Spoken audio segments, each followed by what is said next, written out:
Come back. So tonight, the question, we've put it in three ways because some people are saying scrap the OSP. Mahama Yarga is leading that bunch. Secretarial Professor Michael Quay as well. The office should go. Some say leave it alone. And when I hear Kwesi Prempeh and even Kojo Asante of CDD, they're saying, look, just leave it the way it is. But I suspect you feel like you can tweak it to make it better. So what are you proposing? Well, it's a relook at the Constitution. We have to look at Article 88.3 and 4. Okay. My conclusion. But let me read 88.3 and 4 for the sake of non-constitutional lawyers, because I think we've referred to it about 4 times. 88.3. All the Attorney General shall be responsible for the initiation and conduct of all prosecutions of criminal offences. That's 3. 4.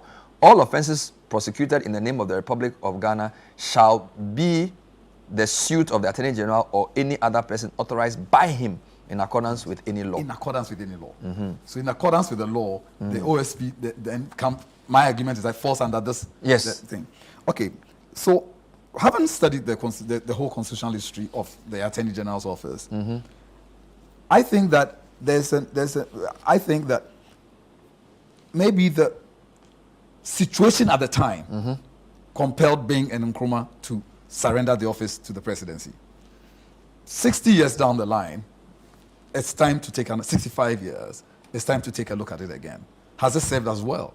And I think that Parliament passing the OSP Act is the biggest admission, conceding that when it comes to corruption and corruption-related offenses, we have the Attorney General's office has not done well.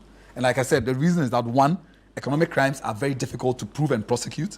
And 2, they get some of the best lawyers. They raise objections that sometimes the lawyers prosecuting haven't even come across before. You send a policeman to prosecute an economic crime, the police prosecutor, you get a good lawyer, he or she's going to dance around the prosecutor, raise all kinds of objections that we've been in court paying watching brief for police prosecutors. It's not easy.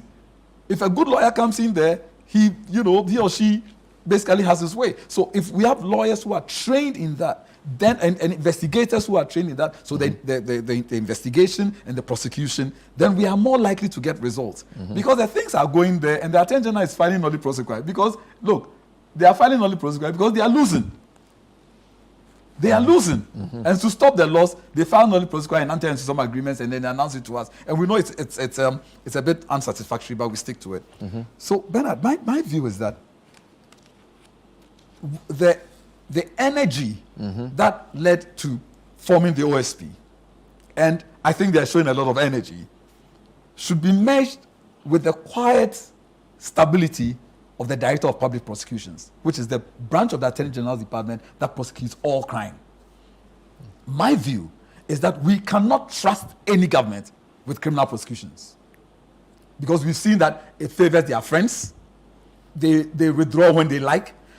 But we could be prosecuting people, and on the night before a handover, a bunch of nolli prosequis are filed that discontinues all of them. And I ask, so did you believe it when you were trying them that they were guilty? If you did, why should a change of government lead to filing nolli prosequi the night before government is changed? You can understand that there's been political horse trading for prosecution. It means that you were actually just tormenting those people. You knew they were not guilty of the offense. Or you know they are guilty of the offense, but for political considerations, you're scaling back. And so this is my theory. We cannot trust them with this. And so let the entire criminal prosecution wing of the Attorney General's office be hived off. Let it be merged with the Office of the Special Prosecutor and IOCO into an independent National Prosecutions Authority headed by a civil servant. Let's say it again. Hive off the criminal prosecution side of the AG. That's the Directorate of Public Prosecutions. Merge it with IOCO. IOCO to investigate economic offences, and merge it with OSP. And let a civil servant, a civil prosecutor, like the DPP type. Like the DPP type, not appointed by. Well, we can discuss the appointment process, because, like I said, excellent is often the enemy of better, right? Let a civil servant, a career prosecutor, be in charge, that career prosecutor, in my view, or that department should have judiciary quality independence. We can argue as to whether or not the judiciary in Ghana is independent, but this is what we have. So that the independence will show in political independence, which means that they are not subject to the direction and control of anybody, just like the Constitution provides for the judiciary. They will have also administrative independence. So political independence, administrative independence, which means that they have security of tenure, they cannot be fired at will, and then even financial independence. Arguably, even the judiciary has not achieved financial independence yet. But it's a journey. We haven't arrived at the destination. Whatever it is, I think that that office should have judiciary quality independence. Yes, the police will still investigate crime, but this office will be the ones to prosecute. This office will be the office to prosecute. So that we can be sure that there's hopefully little to no political interference in deciding who should be charged with an offense and who should not be charged with an offense, or who gets a nollie prosequi in the middle of the night. It dovetails into the issue of nollie prosequi. It's a bit technical. But before that, if you remove the DPP from the Attorney General and merge it to IOCO and OSP, what becomes of the Attorney General's department? The Attorney General's department has 3 other key functions. If you go back to 88, 1, the Attorney General is the principal legal advisor to the government. They will still do that. They'll still do that. 2, the Attorney General is the Attorney General who initiates and defends civil legal action against the government, for or against the government. Civil. 3, there's also the legislative drafting wing, which helps Parliament. When Parliament has decided, they put it in the legislative drafting language. And there are other ministerial support services that the Attorney General's department can provide. So but the criminal prosecution, which is just one of the legs, if it's taken away, it has enough legs to walk. So then the AG will still be a politician. Still be a politician. I believe in that. The AG should be a politician who sits there and advises them at the table. But then merging IOCO, OSP, and DPP takes criminal and then prosecution away. Debate how to choose the head. Oh, that is not an issue. We can start the debate. Which means you believe that the DPP has enough professional prosecutors. We'll then have. You see, we are pouring a lot of money into the OSP.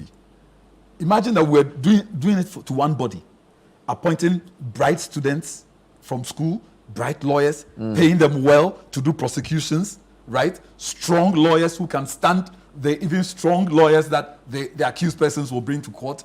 Imagine that we had people like that. Can match them boot for boot. Like they're in America, they are prosecutors and they are defense lawyers from beginning. From beginning, they can match them boot for boot. Right now, they are not matching them. The defense attorneys are having their way. Because you're right. It seems like the prosecutors, I don't think they're as well paid. Well, that's one and issue. Also the independence. So if they have financial independence, they get the budgets. And I agree. Man, let me tell you a story. The financial independence thing is a bit touchy. And I'll tell you because I think I have the permission to do it. There was a time when the government was slashing the judiciary's budget.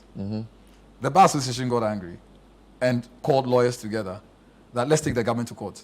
Because if you slash the judiciary's budget, what is the judiciary going to do? I think the government heard that the bar was about to do it. Within that week, they reversed it.